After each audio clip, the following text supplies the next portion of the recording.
Selamat pagi, perkenalkan saya Imade Surafida Wirananda, dokter muda anestesi, FK Udayana, RSUP Sanglah, periode 8-21 Juni 2020. Pada kesempatan kali ini, saya akan mau menjelaskan materi tentang cardiopulmonary resuscitation atau CPR, di mana BHD adalah dasar untuk menyelamatkan nyawa setelah terjadi henti jantung, di mana aspek fundamental BHD meliputi pengenalan segera henti jantung yang mendadak, sudden cardiac arrest, lalu mengaktifasi sistem darurat, CPR, dan melakukan defibrilasi dengan segera, itu AED. Tujuan utama dari WHD yaitu oksigenasi darurat untuk mempertahankan ventilasi paru dan mendistribusikan darah oksigenasi ke jaringan tubuh. Untuk rantai kelangsungan hidup IHCA dan OHCA yaitu pada pasien dengan cardiac arrest di rumah sakit memiliki hasil yang lebih baik daripada yang terjadi di luar rumah sakit, itu OHCA. Kapan CPR dimulai? Itu jika tanda-tanda dan gejala pasien dengan henti jantung mendadak. Lalu untuk kedaruratan sehari-hari, jika menemukan pasien dengan tenggelam, stroke, obstruksi atau benda asing, inhalasi asap, reaksi anafilaksis, overdosis obat, dan lain sebagainya. Lalu untuk kesadaran, yaitu A untuk alert, awas, kondisi di mana korban sadar meskipun mungkin masih dalam keadaan bingung terhadap apa yang terjadi. Untuk verbal dan suara, kondisi di mana korban merespon terhadap rangsangan suara yang diberikan. Oleh karena itu, seseorang harus memberikan rangsangan suara yang nyaring ketika melakukan penilaian data ini. Untuk pain atau nyeri, kondisi di mana korban merespon terhadap rangsangan nyeri yang diberikan oleh penolong. Biasanya respon nyeri diberikan pada tulang sternum dan tulang dada.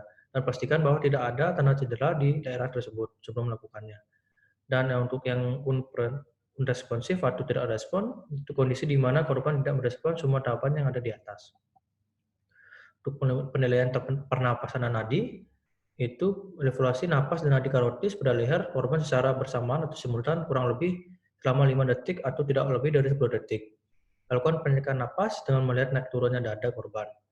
Lalu dengarkan dan rasakan dengan pipi udara yang dihembuskan oleh korban. Lalu lakukan pengecekan nadi dengan meraba arteri karotis yang ada di leher dengan meletakkan 2 jari di bawah sudut rahang yang ada di sisi penolong. Lalu jika pasien tidak sadar, segera hubungi emergency call atau minta bantuan segera pada orang sekitar, dan penting amankan diri sendiri, korban, dan lingkungan sekitar. Berikut merupakan algoritma pada serangan jantung pada orang dewasa pembaruan dari 2015, yaitu amankan lokasi kejadian, lalu pada korban yang tidak menunjukkan reaksi, teriaklah untuk meminta tolong, dan aktifasi dari tanggap darurat. Jika ada AED, ambil AED, dan langsung evaluasi perhatikan apakah napas berhenti atau tersengal, dan periksa denyut nadi. Apakah denyut benar-benar terasa dalam 10 detik. Jika bernapas normal dan ada denyut, pantau hingga tenaga medis terlatih tiba. Jika bernapas tidak ada, namun jika bernapas tidak normal dan denyut nadi ada, segera berikan bantuan napas. Dan jika napas berhenti atau tersengal dan tidak ada denyut, lakukan CPR dengan siklus 30 kompresi dan 2 napas. Dan jika ada AED, gunakan AED, lalu evaluasi apakah ritmenya dapat dikejut ataupun tidak dapat dikejut. Lalu untuk urutan PCR dengan kompresi dada, yaitu dengan urutan compression, airway, dan breathing. Untuk compression, cara kompresi dada itu letakkan korban pada permukaan yang datar dan keras. Posisi korban terlentang dan penolong berlutut di samping dada korban. Penolong harus meletakkan satu tangan di tengah dada korban, tepatnya di bagian bawah sternum, dan tangan lainnya di atas yang pertama sehingga kedua tangan tumpang tindih dan sejajar.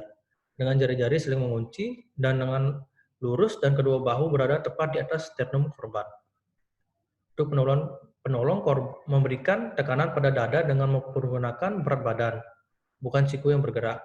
Kompresi dada dilakukan dengan kecepatan 100-120 kali per menit dengan kedalaman 5 cm. Chest was recoil dan minimal interupsi. Lakukan siklus komprehensi dan ventilasi dilakukan dengan permainan 30/2. Jika ada 2 penolong atau lebih, dapat bergantian untuk komprehensi dada kira-kira setiap 2 menit. Untuk comprehension only CPR atau conventional CPR, Untuk penyelamat awam, RJP saja sudah cukup. Adalah alternatif yang masuk akal dibandingkan RJP konvensional pada pasien henti jantung dewasa. Untuk RW bisa dilakukan head-tail chain lift maneuver. Kita lakukan jika tidak ada kecurigaan cedera servikal.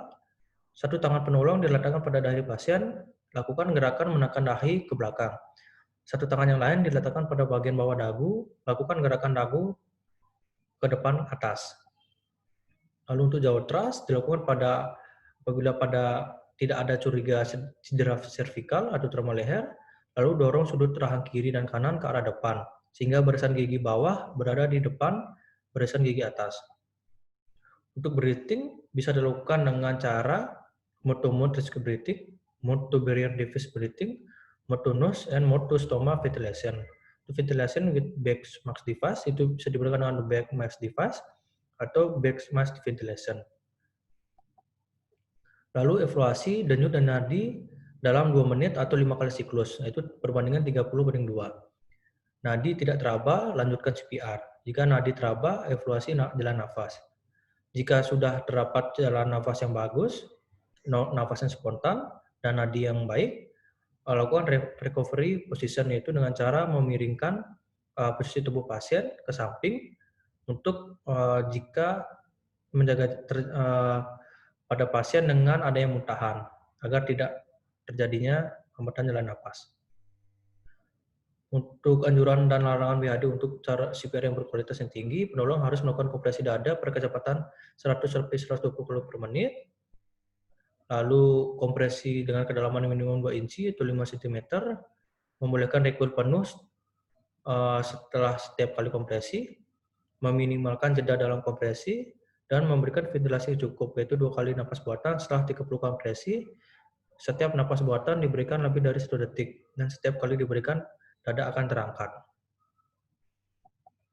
Lalu kapan RJP dihentikan, yaitu pada saat tenaga atau bantuan yang lebih advance datang, termasuk terjadi AED, pasien atau korban sadar, penolong kelelahan, pasien atau korban yang dinyatakan meninggal, DNR, dan pasien dengan kondisi terminal. Baik, terima kasih. Berikut merupakan penjelasan mengenai materi tentang CPR. Terima kasih.